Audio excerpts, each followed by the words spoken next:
Բարև ձեզ, Ստեփան Գրիգորյան, YouTube-յան ալիքի մասնակիցներ։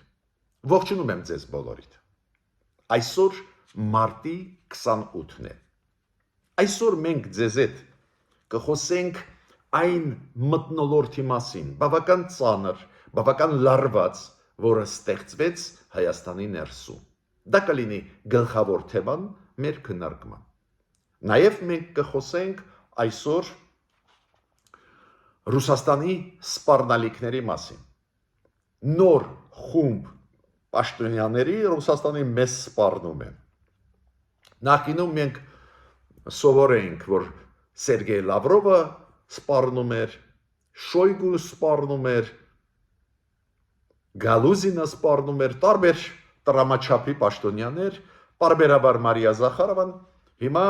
սպառնում է մեզ նաև Օվերչուկը, փոխվարչապետը, որը տնտեսական հարցերով է զբաղված, եւ նույն Մարիա Զախարովան։ Նա ինքը չէր կարող երկար լռել Հայաստանի նկատմամբ։ Պաշտոնա այդպես, ինքը արտգործնախարարության ներկայացուցիչն է։ Ուրեմն սպառնալիքներ Ռուսաստանի կողմից մենք լսում ենք։ Եվ ես ասացի, իրոք լարված վիճակի մասին, դա գալիս է եւ Գյումրու ընտրությունների հետ կապված, Գյումրու խորհրդի, Գյումրու ապագա քաղաքապետի կամ համայնքապետի կոնտեքստով լարված վիճակ է, բավական լարված է վիճակը ազգային ժողովում, դուք գիտեք նաև լարված է վիճակը կապված ազգային ժողովում շատ լարված էր վիճակը այս վերջի քարորիայում կապված երկու падգամավորների մանդատներից զրկման հարցով, բացի դրանից Նիկոլ Փաշինյանը մի շարք վարչապետ Հայաստանի մի շարք հայտարարություններ արեց, որոնք առաջացրեցին լուրջ դժգոհություն եւ ընդդիմադիրների մոտ եւ հասարակությունում, այնտեղ կային մտքեր, որոնց հետ կապված կան հարցեր Նիկոլ Փաշինյանի նկատմամբ դուք հավանաբար նայել եք երեկվա հանրային հեռուստաալիքում Գյումրու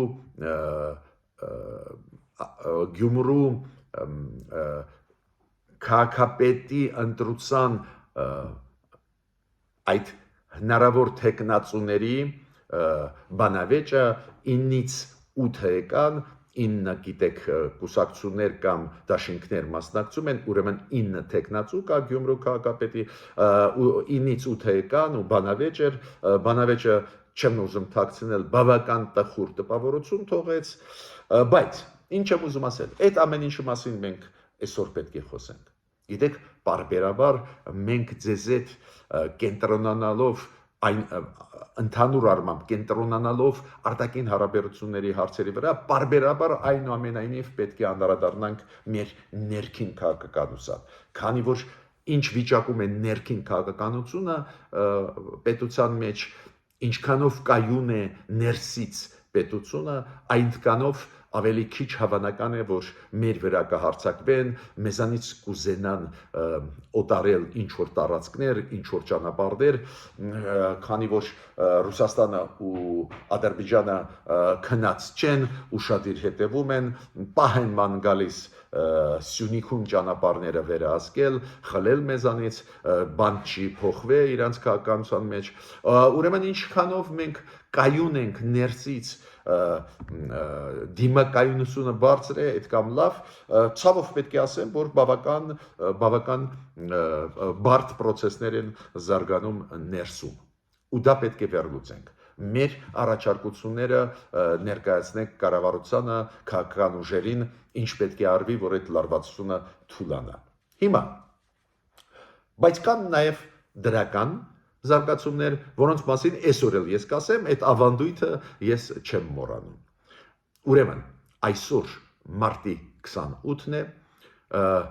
մենք շարունակում ենք մեր աշխատանքը, խնդրում եմ բաժանորդագրվել, կիսվել, լայքել, ինչը անչափ կարևոր է մեզ համար, որ մենք կարողանանք էֆեկտիվ շարունակել մեր աշխատանքը։ Դուք գիտեք, գրեթե հասանք 65,000 բաժանորդագրված մարդկանց թվին, խնդրում եմ քիչ մնաց, այնտեղ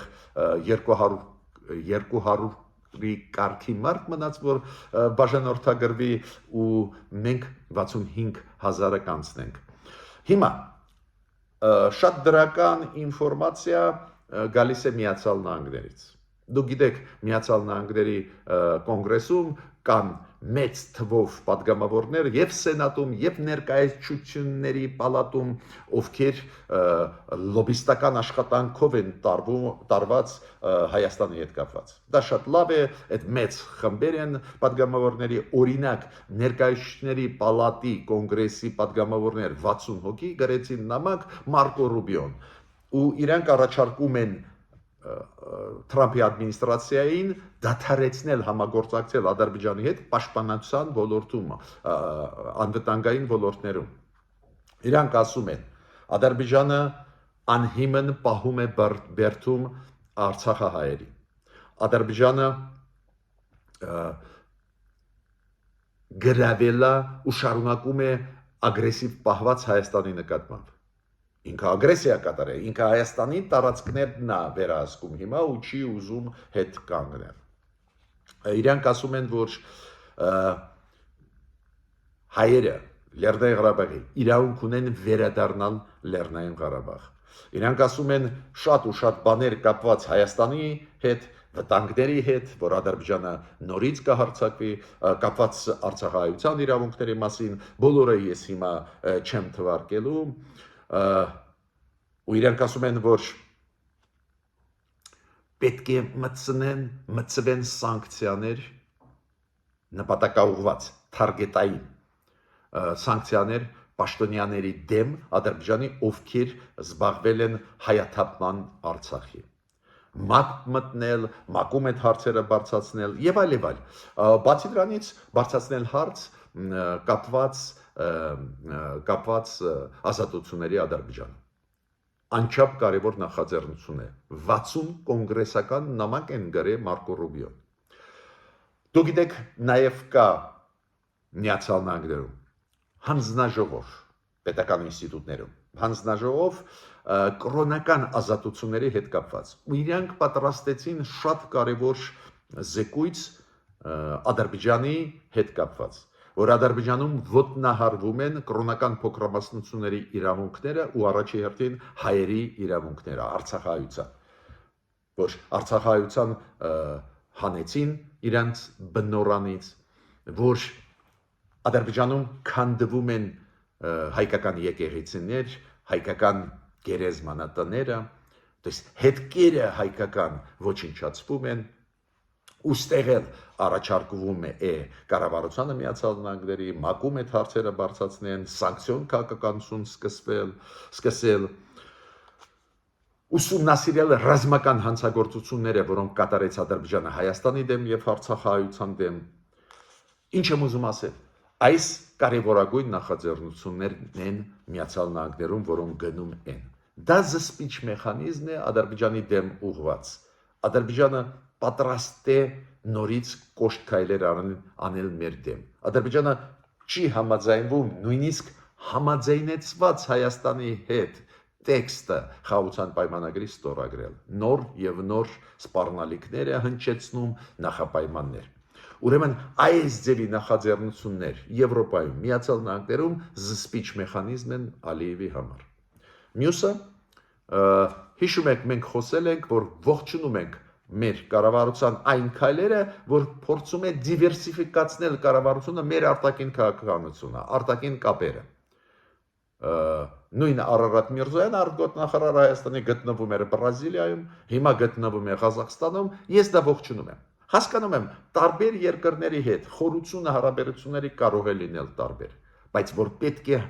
գնալ, պետք է համագործակցել, պետք է առաջարկություններ անել, պետք է գտնել ոլորտներ, որտեղ որ շահերը մեր համընկնում են, անպայման պետք է արվի, որ Ալիևը ինչ ուզենա չանի այլ երկրներում։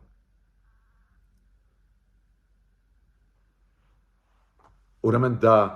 կարևոր գիծ է։ Այո, ել ավելի կարևոր է, որ մեր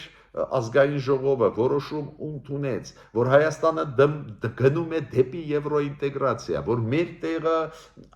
հենց Եվրոպան է։ Անչափ կարևոր ու միանշանակ ճիշտ որոշում, որը մենք ձեզ հետ Ստեփան Գրիգորյան YouTube-յան ալիքում անընդհատ բարթել ենք առաջ ու անընդհատ ուղարկել ենք մեր կառավարությունը, մեր կարծիքը։ Բայց միաժամանակ դիվերսիֆիկացիա անելն էլ ճիշտ է։ Հնդկաստան, Բրազիլիա, Արգենտինա, Արաբական աշխարհ, կենտրոնական ասիական երկրներ։ Ուրեմն դա էլ ես ողջունում եմ։ Պետք է ասեմ, շատ կարևոր է, որ Հայաստանը հիմա սկսեց ավելի ակտիվ աշխատել տարբեր երկրների հետ, նաև եվրոպական արտահանձնման հարցում։ Եթե մարդը կատարել է հանցագործություն ու լուրջ հիմքեր կան, որ կատարել է, Հայաստանը արտահանձնում է այս ձևի մարդկանց։ Շատ լավ է, որ Հայաստանը չի արտահանձնում Բելարուս, Ռուսաստան, մարդկանց, ովքեր փախնում են այս ավտորիտար ռեժիմներից, բայց որ Հայաստանը հանձնում է հանցագործներին, այդ կարևոր է ու ճիշտ է։ Օրինակ, Գերմանիային Հայաստանը արտահանձնեց մեկ մարդու, որը մեղադրվում է Գերմանիայի քաղաքացի, որը մեղադրվում է լուրջ հանցագործության մեջ։ Այո, այդ համագործակցությունը պետք է, մենք միայն դա ողջունում ենք։ Հիմա Ռուսաստանի սպառնալիքների մասին։ Ուրեմն կա Ալեքսեյ Օվերչուկ, դա փոխվարչապետն է, որը դուք գիտեք, հիշում եք, երբ որ մի ժամանակային երակողմ հանձնաժողովներ, աշխատանքային խմբեր, Հայաստան, Ադրբեջան, Ռուսաստան։ Հետո Հայաստանը դուրս եկավ այս բոլոր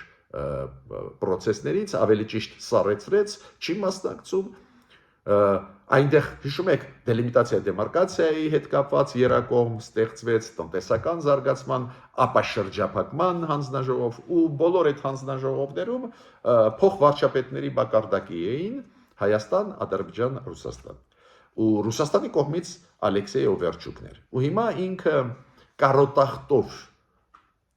դրդված ասում է, այս երակողմը պետք է վերականգնվի, Ռուսաստանը կառուցողական է, ու ինքը ասեց, որ այ որ Հայաստանը գնում է դեպի Եվրոմիություն, պետք է իմանա, որ երկու աթոռի վրա չես կարող նստել, սպառնում է, որ վատ է լինելու, եվրասիականը ձեր դեմ քայլեր կանի, մոտավորապես դա է իր ասածը,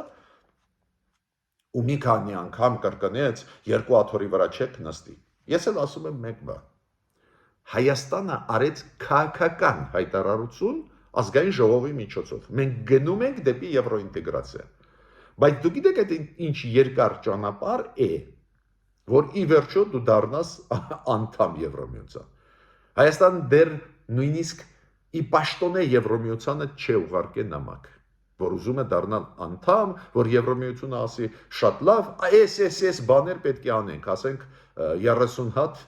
հոդված ներկայացնի պահանջ ու կանեք շատ լավ, մենք ուրախ կլենք։ Նույնիսկ այդ փուլը չի։ Բայց Ռուսաստանը անընդհատ ուզում է ճնշել, ուզում է վախացնել հետևանքներով։ Չեք վախացնի, քանի որ այդ որոշումը ճիշտ որոշում է, բխում է հայ ժողովրդի ցանկությունից գնալ դեպի Եվրոմիություն։ Ու երբ որ Հայաստանը պատրաստ լինի ազատ արևտրի գոտու մեջ մտնել, ասոցիացիա դա կոչվում է Եվրոմիության հետ, միջև Եվրոմիություն անդամ դառնալը, դու պետք է անպայման ասոցիացիայի մեջ մտնես, կոպիտ ասած, քո շուկան մտցնես Եվրոմիության շուկայի մեջ կամ համադրես միասին լինես, միջև դրա հասնելը, գիտեք ինչքան ժամանակ պետք է լինի։ Այ երբ որ հասնենք նրան, որ մենք կմտնենք ընդհանուր շուկայական հարաբերությունների մեջ Եվրոմիության, այդ դեպքում իրոք պետք է դուրս գալ ԵԱՏՄ-ից։ Ուրեմն իզուր է, որ մեզ վախացնում են, այո, ԵԱՏՄ-ից Հայաստանը պետք է դուրս գա, բայց դեռ շուտ է դրա մասին խոսել։ Մյուս մարդը, որը մեզ վախացնում է, Մարիա Զախարովան։ Ինքը ասում է, դուք գիտեք, որ իրար հակասող այդ երկու ինտեգրացիոն պրոցեսներ են, Եվրոմիություն, ԵԱՏՄ։ Իմ կարծիքով ինքը մտածում է, որ մեր քաղաքական էլիտան ուղղակիորեն անգրագետ է։ Ես չեմ ասում, որ մեր քաղաքական էլիտան շատ լավն է, ես ինքս քննադատում եմ որակը, բայց այդքան մերոնք հասկանում են, էլի, եւ իշխանությունները եւ ընդդիմությունը, որ պետք է ի վերջո, երբ որ անդամակցության հարցը ակտուալ դառնա, Եվրոմիություն, պետք է դուրս գալ ԵԱՏՄ-ից, բարձ է դա։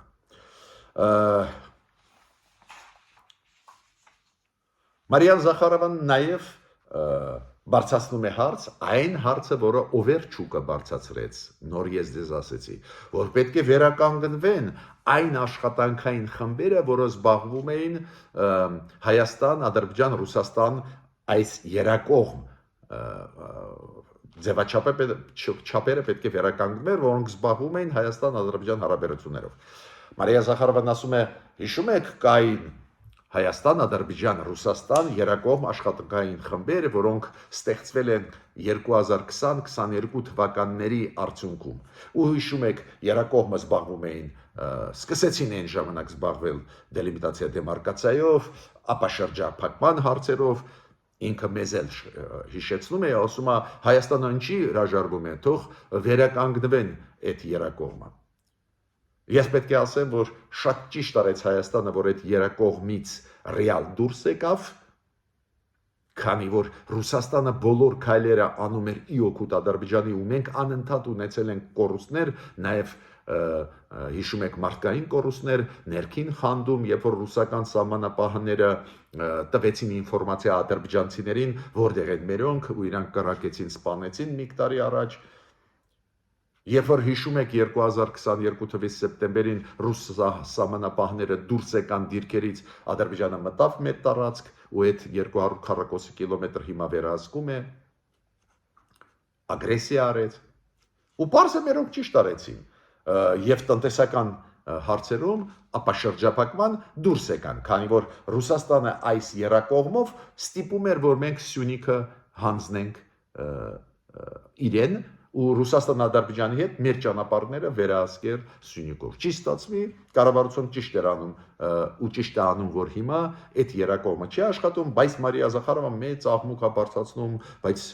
ինչու չեք ուզում, ու Մարիա Զախարովան ասում է, մենք գիտենք երկու խոչընդոտ կա, արևմուտք եւ երկրորդը չեք հավատա։ Ինքը ասում է Հայաստանի կառավարությունը։ Հայաստանի կառավարությունը չի ուզում հանձնել Սյունիքը Ռուսաստանին։ Այո, լավ էլ անում է կառավարությունը, չի ուզում հանձնել, բայց իդքան լակտիացան բաց է ասում, Հայաստանի կառավարությունը չի ուզում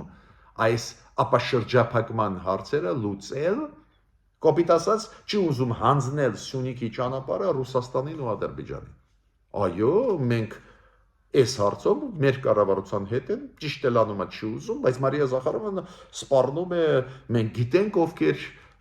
խոչընդոտ են, դա արևմուտքն է եւ Հայաստանի կառավարությունը։ Ավելին, Մարիա Զախարովան դիտողություն է անում Ալեն Սիմոնյանին, ինքը ասում է Ալեն Սիմոնյանը ասում է, որ այդ երակողմ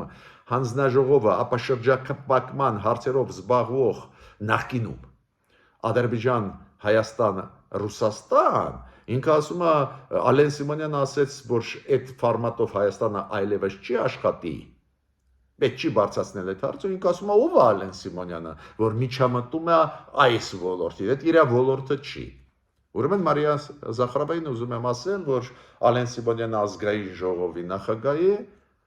մեզ մոտ գլխավոր ինստիտուտը Հայաստանում ազգային ժողովն է, ոչ միայն օրենսդրական, նաև պետական ինստիտուտը գլխավորը, ազգային ժողովից ամեն ինչ ծնվում է, նաև այդ թվում վարչապետը, ուրեմն Ալեն Սիմոնյանը իր լիազորությունների մեջ է։ Ավելին, ինքը իշխող կուսակցության կարևորագույն դեմքերից է, ուրեմն իրավունք ունի դա ասել, թող Մարիա Զախարովան դիտողություն Ալեն Սիմոնյանին չանի։ Եթե մենք ունենանք դիտողություն Ալեն Սիմոնյանին, հաջողությամբ կասենք մենք։ Մյուսը, Մարիա Զախարովան շարունակում է վարկաբեկել Հայաստանը։ Ինչ է ինքը ասում։ Մենք Հայաստանի հետ մակում գրեթե նույն տիպի քվեարկում ենք։ Սուտ։ Դուք գիտեք, ՄԱԿ-ի գլխավոր ասամբլեայում վերջի քվեարկությունները անցած տարվա Վրաստանի հետ կապված Հայաստանը քվեարկեց ի օգուտ Վրաստանի բանաձևի, ի դեմս Ռուսաստանի։ Վերջի քվեարկությունը կապված Ուկրաինայի հարցերի հետ, կապված հիշում եք այս տարի գլխավոր ասամբլեայում Հայաստանը ձեռնպա քվեարկեց։ Ուրեմն ի օգուտ Ռուսաստանի դիրքորոշման չեք քվեարկել, բայց խփում է, փորձում է մեզ վարկաբեկել միջազգային մակարդակով։ Նույնը, երբ որ ինքը ասում է Նիկոլ Փաշինյանը ընդունեց հրավեր մայիսի 9-ին պետք է գա։ Ու ակնարկ են անում, որ կարող է ստորագրեն խաղաղության պայմանագիրը Ալիևի հետ Մոսկվայում։ Բայց գլխավորը ինքը ասում է ինքը խոստում տվեց կգա։ Դա վարկաբեկում է Նիկոլ Փաշինյանին եվրոպացիների աչքերում, ամերիկացիների աչքերում։ Ինքը ասում է շատ լավ բանակցություններ էին Լավրով-Միրզոյան։ Դա է նաև փորձը մեզ վարկաբեկել։ Հիշում եք մենք ձեզ հետ խոսացել ենք, երբ որ մենք վերլուծում ենք երկու տեքստեր, ինչ ասեց Ռուսաստանի արտգործնախարարությունը այդ բանակցություններից հետո հերախոսազանգային Միրզոյան Լավրով 2 օր առաջ դրա մասին խոսել ենք եւ հետո ուսումնասիրեցինք Հայաստանի արտգործնախարարի հայտարարությունը սար ու ձոր տարբեր բառների մասին էին խոսում դա նշանակում է ոչ մի ընդհանուրի չեկան Լավրովը Միրզոյանի հետ ինչի՞ է խափում Մարիա Զախարովը ինչու իրանք ուզում են մեզ վարկաբեկել ուզում են աշխարհին ասել չէ այդ խաղերը տալիս ձեզ այդ Հայաստանը տեսակ մենք ջան ղուրբան ենք Հայաստանի հետ ուրեմն ես մերոնց պետք է ասեմ ուշադրություն դարձրեք մեր հայտարարությունները կապված արտաքին հարաբերությունների հարցերում իմ կարծիքով adekvat են ճիշտ են բայց իմացեք որ այդ վտանգը կա Նաև Ռուսաստանը անընդհատ ասում է ինչ-որ կենտրոններ կրթության, չգիտեմ, ինֆորմացիոն, մշակույթի պետք է բացվեն Հայաստանում, մենք բանակցություններ վարում ենք, ես կոչ եմ անում մեր կառավարությանը բլոկ անել, փակել այս ձևի բանակցություններ, այդ ագենտուրային ցանցն է ուզում ուժեղացնել Ռուսաստանը, ուրիշ երկրները հանում են այդ ցանցերը իրանց տարածքներից։ Դա մեր դեմ է ուղղված։ Նույնը, գիտեք, այն ռուսական մամուլը, որ ստեղ կա, անընդհատ դիմում է մեր արտգործնախարարությանը, որ պատասխանեն կապանում ռուսական հյուպատոսության բացմանը հետ կապված ինչ է կատարվում։ Հա, Հայաստանը ձգձգում է, չի ուզում, որ բացվի կապանում, ինչի է անընդհատ բզում, որ մեր արտգործնախարարությունը հերթական հայտարարություն անի։ Կապանում Ռուսաստանի հյուպատոսությունը կբերի Սյունիքի կորուստման։ Կորուստ կունենանք, հասկանում եք, հայրենիքի կորուստ կունենանք։ Հիմա անցնում եմ այսօրվա գլխավոր թեմային մեր իրավիճակը ներսում, մեր քաղաքական դաշտում։ Եվ պարզ է Գյումրու ընտրություններից մի քանի մտքերով կկիսվեմ որակի մասին այդ բանավեճերի, որոնք այստեղ կան։ Նայեք, Միջև այդ ես ուզում եմ նորից շնորհակալություն ձեզ հայտնեն, որ դուք ակտիվ եք, բաժանորդագրում եք, կիսվում եք, լայքում եք, նաև մեզ աջակցում եք։ Շնորհակալ եմ Մարիամ Վարդապետյանին, շնորհակալ եմ Վարուժան Բերոնյանին, Արաքս Դերհովանեսյանին, Արման Հարությունյանին, Գրեգ Կաչիկյանին, Ալվարդ Արությունյանին, Արմեն Վարդապետյանին, Եվգենիա Չակարյանին, Քրիստինային Կալիֆոռնիայից, Վիկտորիա Մարդիրոսյանին, Ջեք Բալյանին,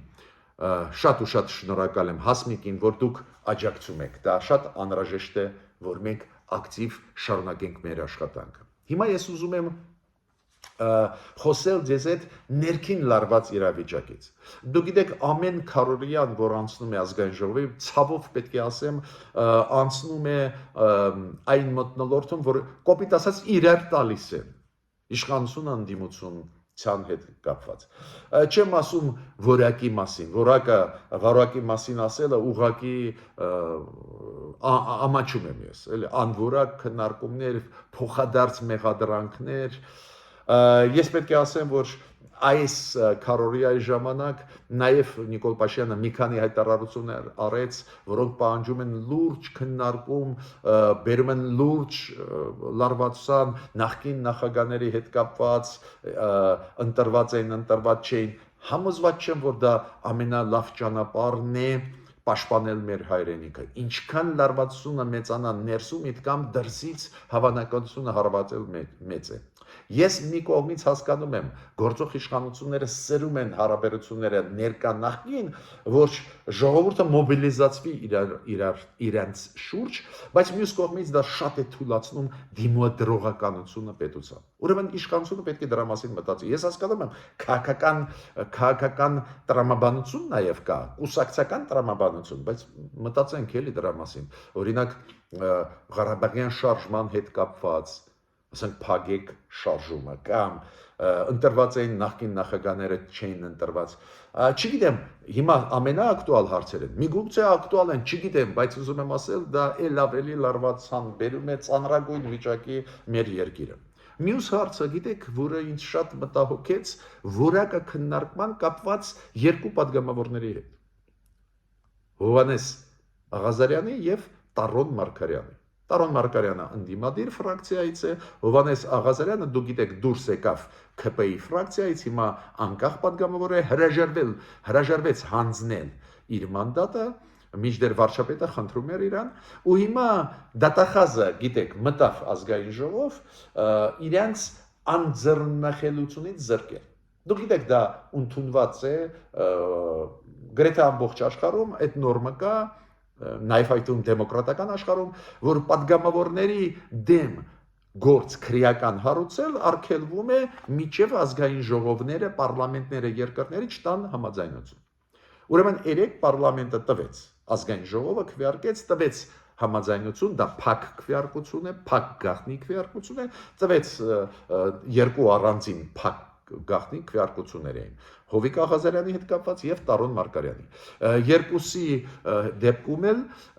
առաջարկը դատախազության զրկել իրանց անձեռնմխելությունից անցավ։ Քաղ պայմանագրի падգամավորները մասնակցեցին ամբողջ ֆրակցիան ու տվեցին այդ համաձայնությունը, ընդդիմադիր երկու ֆրակցիաները հրաժարվեցին մասնակցել այդ քվեարկություններին։ Բայց գիտեք գլխավորը դա չի։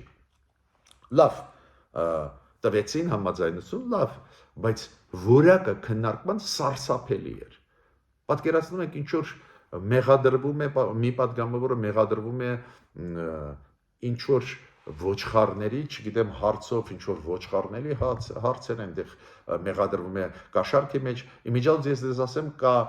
անմեղության կանխավարկած, թող գնա այդ գործը, դատախազությունը հիմա քրեական գործ իրավունք ունի կառուցել, հետո կգնա ի վերջո այդ գործը դատարանը կորոշի ով մեղք ունի, ով ոչ, հիմա դրա մասին չի խոսքը։ Այդ երկու падգամավորները իրավունք ունեն այդ անմեղության կանխավարկածը, որ իրենց վրա տարածվի, բայց ինձ մտահոգեց որակը քննարկման պարլամենտում ապշած է, էլ ինչ որ ոչխարներ ծախեցին, չեն ծախե, պետք է ծախեն, չգիտեմ, ես սարսափած էի ուղղակի որակից այս քննարկումների, ցավում եմ, որ մենք մեր քաղաքական էլիտան դեռ այս վիճակում է։ Հույսում եմ, որ կամաց զարգացում մեր երկիրը կստանա, որ մի փոքր ավելի բարձր մակարդակի բաներ լինեն, բայց մյուս հարցը կապված կոնկրետ մեկ падգամավորի հետ, Տարոն Մարգարյանի դեպքում 67 падգամավոր քվեարկեց, նու հասկանալի է, այնտեղ 65 падգամավոր չէ, ունի ՔՊ-ն, այդ 65-ն էլ իր դեմ քվեարկեցին, կոպիտ ասած կողմ քվեարկեցին, որ քրեական գործ հարուցվի իր դեմ Տարոն Մարգարյանի, 67-ը քվեարկել են, բոլոր 67-ը կողմ էին քվեարկել, բայց մենք գիտենք, որ մոտավորապես 64 թե 65 մանդատ ունի այսօր ՔՊ-ն, Այն երկուսից մեկը Հովհաննես Աղազարյանն էլ քվեարկել, ուրեմն ինքն էլ քվեարկեց Տարոն Մարգարյանին զրկել անձեռնմխելությունից, մինչդեռ Հովիկ Աղազարյանի հարցն էլ զուգահեռ քվեարկվում էր։ Ուրեմն մենք ունենք բավական բարդ իրավիճակ, էլի, բարդ իրավիճակ է։ Մյուս հարցը դու գիտեք, որ Ալեն Սիմոնյանը այդ հարցերին պատասխանում է, այդ բրիֆինգը ընդունված է, երբ որ ազգային ժողովի քարոզարների ժամանակ ազգային ժողովի նախագահան պատասխանում է հարցերին բրիֆինգի ժամանակ լրագրողների ու իրան այդ հարցերը բարձրացրեցին, որ Նիկոլ Փաշինյանը ասում է, որ երկրորդ, երրորդ նախագահները Հայաստանի չեն ընտրվել, Հայաստանի Հանրապետության նախագահ, որ Լևոն Տեր-Պետրոսյանը 1996 թվին չէ ընտրվել, նու ինչքան հասկանում եմ Ալեն Սիմոնյանը ասեց, որ ինքը համաձայն է Նիկոլ Փաշինյանի կարծիքի հետ, որ իրանք չեն ընտրվել։ Ես ստեղ պետք է ասեմ, որ չգիտեմ այս սրումը հարաբերությունների պետք է թե ոչ, միգուցե պետք է, չգիտեմ, բայց դուք հասկանում եք ինչքան դա սրեց հարաբերությունները ներսում քաղաքական ուժերի միջև ընդդիմություն իշխանություն, նորից կրկնում եմ, խոսքը գնում էր նրա մասին, որ Նիկոլ Փաշինյանը իր ելույթներում ասեց, որ չի համարում, որ երկրորդ, երրորդ նախագահները Հայաստանի ընտրված էին որպես նախագահներ, Հայաստանի Լևոն Տեր-Պետրոսյանն էլ իբր չի ընտրվել 1996 թվի այս ձևի միտք կար ու Ալեն Սիմոնյան ասաց, որ ինքը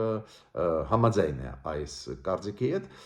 Նո պարզ է դա սրում է էլ ավելի հարաբերությունները մեր քաղաքական դաշտում, չգիտեմ պետք է դա թե ոչ, չունեմ միանշանակ այդպես միտք, այդպես որ միանշանակ ասեմ դա ճիշտ է, սխալ է, բայց ուզում եմ ասել այս նարատիվները, այս մոտեցումները սև սպիտակի էլ ավելի բարդացնում են վիճակը Հայաստանի ներսում։ Հիմա մի քանի խոսք ուզում եմ ասել Գյումրու ընտրություններից։ Դուք գիտեք, որ երեք առաջին մեր հերոստալիքով, հանրային հերոստալիքով մենք տեսանք բանավեճ 9-ից 8 տեխնացուների միջև, ովքեր ուզում են ընտրվել, մտնել խորհուրդ Գյումրու ու ընտրվել ի վերջո Գյումրու քաղաքապետ։ Այդ տեխնացուները առաջի դեմքերը ցուցակների, այդ 9 ցուցակների 8 ցուցակների առաջի դեմքերը երեք բանավիճել են։ Դուք գիտեք, Գյումրու ընտրությունները կլինեն մարտի 30-ին։ Այսօր վերջի օրն է քարոզչության։ Լրության օրը վաղն է, մարտի 29-ին։ Ուրեմն այսօր վերջի քարոզչության օրն է։ Երեք եղել են այդ բանավեճը առաջին պարզես բանավեճն էլ ահագին ծանր տպավորություն թողեց, մենք տեսանք նախկին ներկա իշխանությունների դեմ այդ բանավեճերը, փոխադարձ մեղադրանքները, վիրավորելը իրար, պետք է ասեմ, որ 2-3 տեխնացուներ երեք փորձեցին տեղափոխել այդ քննարկումը, նվազագույնը 3-ը փորձեցին տեղափոխել այդ երեկվա բանավեճը այլ դաշտ, ավելի կառուցողական, տեղափոխել դեպի ծրագրերի ներկայացում, դեպի ավելի կառուցողական։ Ուստեղ ակնհայտ է, որ Լևոն Բարսեղյանը ավելի լավ էր նայվում, Լևոն Բարսեղյանը փորձեց ինքը Եվրադաշինքի տեխնացուն է, ինքը փորձեց այդ պրոֆեսիոնալ գրագետ բաներ ասել։ Դա լավ է, որ փորձ է արվում, դա է պատճառը, որ ես իմ կարծիքը չեմ փոխել, այսօր էլ ասում եմ, խնդրում եմ գյումրեցիներին ուշադիր լինել ընտրությունների ժամանակ։ Ուշադիր։ Քանի որ համոզված եմ շատերդ նայել եք այդ հանրային հերոստալիքով այդ խայտարակ բանավեճը, իրար մեղադրանքները, վիրավորանքները ու այս ամբողջ process-ում Լևոն Բարսեղյանը իրան զուսպ պայեց ու ամենակարևորը անընդհատ առաջ էր բերում ծրագրային դրույթները, իր ծրագրի ծրագրային դրույթները, իր թիմի այնտեղ կային դրույթներ անչափ հետաքրքիր, օրինակ туриզմը, որ ոնց պետք է զարգանա, դու գիտեք ամբողջ աշխարհով մեկ туриզմը կարևորագույն աղբյուր է հենց գումարների, հենց հնարավորությունների, որոնք երկիր գալիս են։ Էդ էլ հաշվի առնելով ինչքան սիրուն է Գյումրին, ինչքան սիրուն է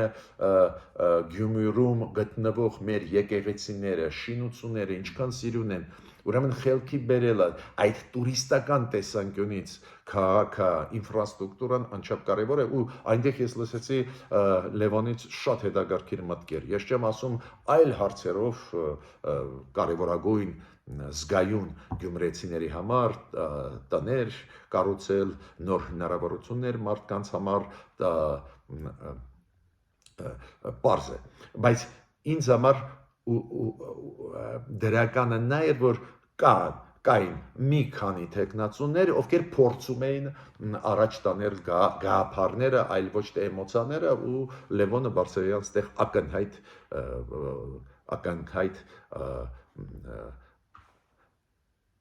կարողացավ ավելի կառուցողական դաշտ փորձել տեղափոխել այդ զրույցը, այդ բանավեճը։ Դուք գիտեք, որ նաև եղել են ինչ-որ ձերբակալություններ, ինչ-որ խնդիրներ կապված 2 թե 3 տեխնացուների հետ կապված, իրանց վստահված անձանց, ինչ որ տարան ոստիկանություն, նույնիսկ կային մարդիկ ում բերեցին Երևան, ես չգիտեմ այդ երևույթների մասին չեմ կարող կարծիք ասել, քանի որ քննչական մարմինները այդ քայլերը անում էին, երբ որ հասնի դատարաններ գործերը, եթե հասնեն,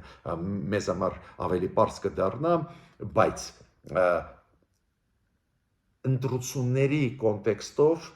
ժողովրդավարության լինելու կոնտեքստով դա միանշանակ բացասական քայլեր են, ինչու, բացատրեմ ինչու, ես ինքս եմ կողմնակից, որ պայքարեն, որ փոխբաժանում չլինի, անօրինական քայլեր չլինեն, բայց պետք է մենք հասկանանք մեկ բան, երբ որ ընդդիմադիրների ակնհայտ է ընդդիմադիրների, հիմա նախկիններ չեն, կարևոր չի, արվում են ինչ-որ քայլեր ուժայինների կողմից 2 օր առաջ ընտրություններից, դա կարող եմ ասել, որ միանշանակ տեղ կգտնի և ԵԽԽՎ-ի և ԵԱՀԿ-ի դիտորդական առաքելության այդ փաստաթղթերի մեջ։ Ուրեմն, ես ավարտում եմ իմ այսօրվա ելույթը, գլխավոր իմ մեսեջը մեր քաղաքական ուժերին, բոլորին առանց բացառության, նախկին, ներկա, կառուցողական, ոչ կառուցողական, ներսում ավելի հանգիստ մթնոլորտ պետք է ստեղծել, հակառակ դեպքում բոլորս պարտված դուրս կգանք։ Մի շնորհ հանդիպումներ։